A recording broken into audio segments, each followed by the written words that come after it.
the European eel.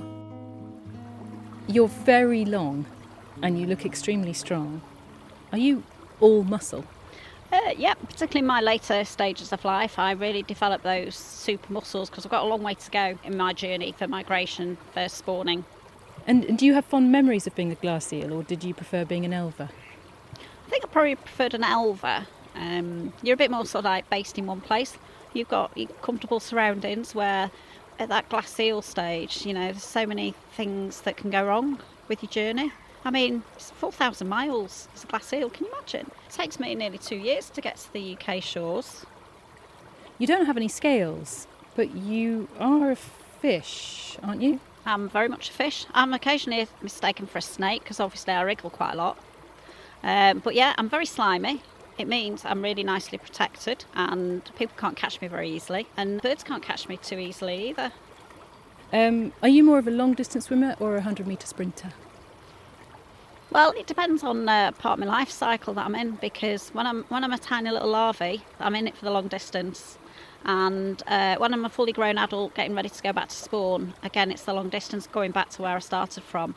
But in between stages, I just hang around in the rivers, not going too far. But I sprint away from predators, hopefully. Who are your predators? Cormorants, otters, they're really difficult to get away from, herons, humans. But where and when would we see you in abundance? Well, when I'm coming ashore, sort of like when I finished my first bit of migration, I'm travelling with all my brothers and my sisters and, thousands and thousands of us at the estuaries, and then we'll disperse. And then probably next again in big numbers back at our breeding grounds in the Sargasso Sea. Does every single one of you eventually go back to the Sargasso Sea to mate? And why there?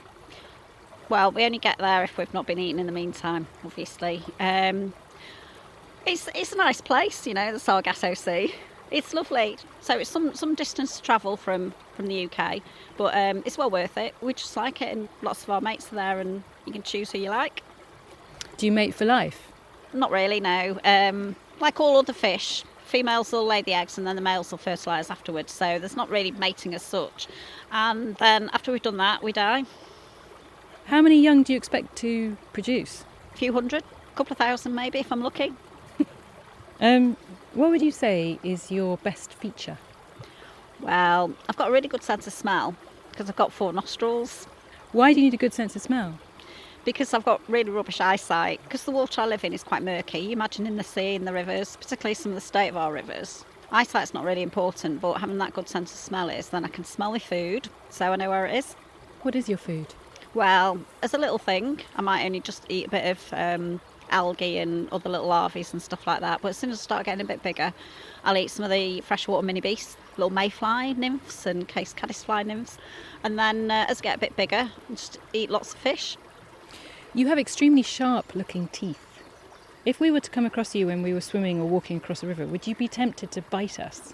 Nah, I'm more likely to run away because you're a bit scary, really. Does anything make you cross?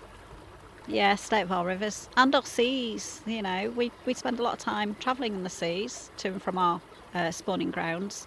There's a lot of rubbish out there. And as for all those barriers, I mean, we're a migratory species. We've got to jump over barriers sometimes that are metres high.